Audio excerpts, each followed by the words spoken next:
As you may recall from my last podcast episode, I revealed that most of my time was consumed with patient care, and when not doing so, I was spending time with family or traveling abroad, establishing radiation oncology centers there or within the US.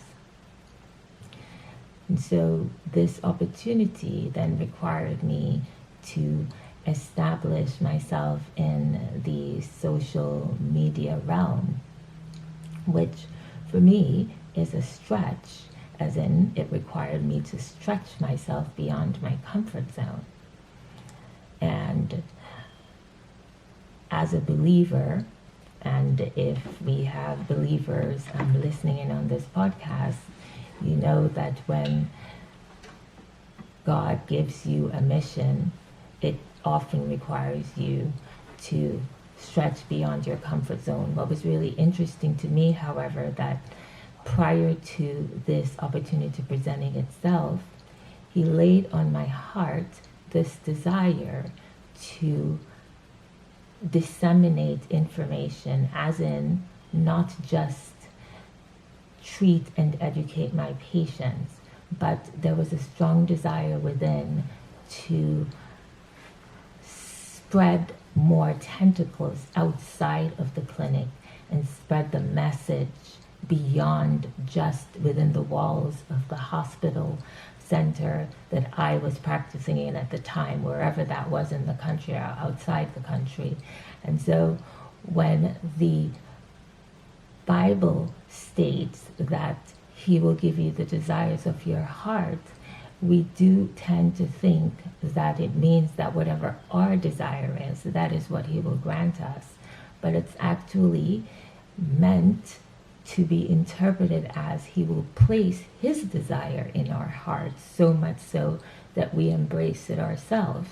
So He was actually pruning me by depositing that desire in my heart, such that when this opportunity became available, I would at least be open. Now, obviously, it was not easy to go outside of my comfort zone, but I felt that this was an assignment that was divinely ordained, and that in obedience I had to commit to.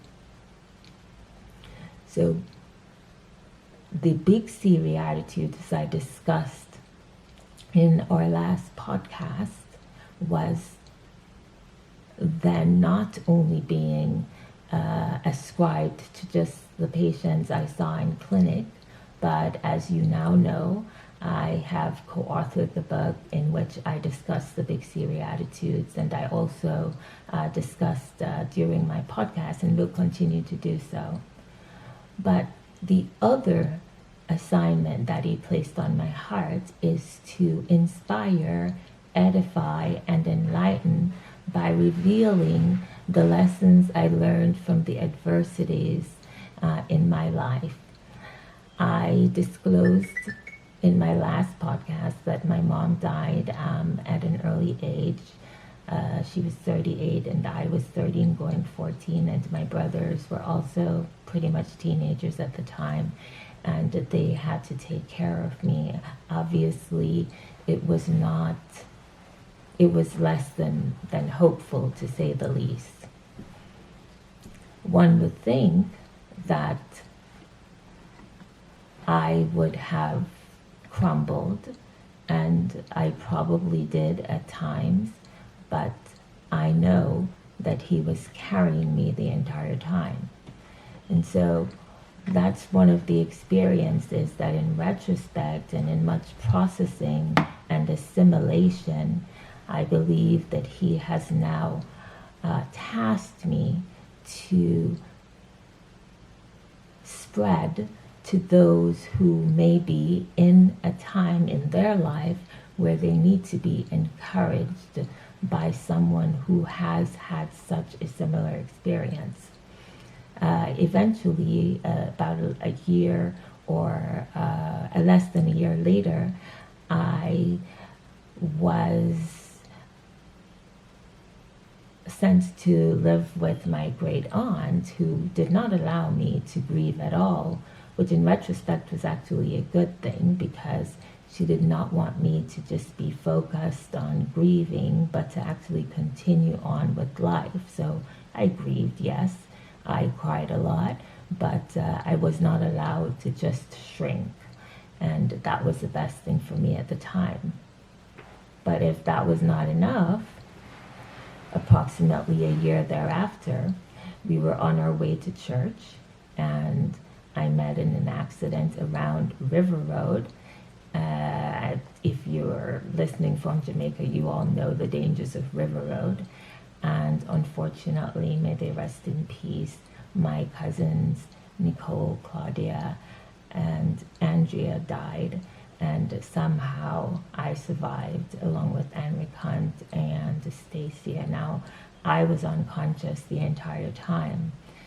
And I don't know if you've been looking at my Facebook, but Virus Mitchell mentioned this in one of her communications with me on Facebook. And I thought about the fact that it was such an event that she recalled that, and that others also mentioned this. And when you think of all of those adversities, one wonders what actually gives you the strength to rise above it. Because when they are sequential, you could actually crumble. You can succumb and just determine that life is just not for you, and that there is nothing that could possibly be positive beyond what you're experiencing at the time. But I'm here now, and based on everything that has occurred thereafter, including many oppositions, I can say with calm assurance that there is always a light at the end of the tunnel if you're willing to be patient, to wait, to take one step at a time through the tunnel, through the darkness, until the light is revealed.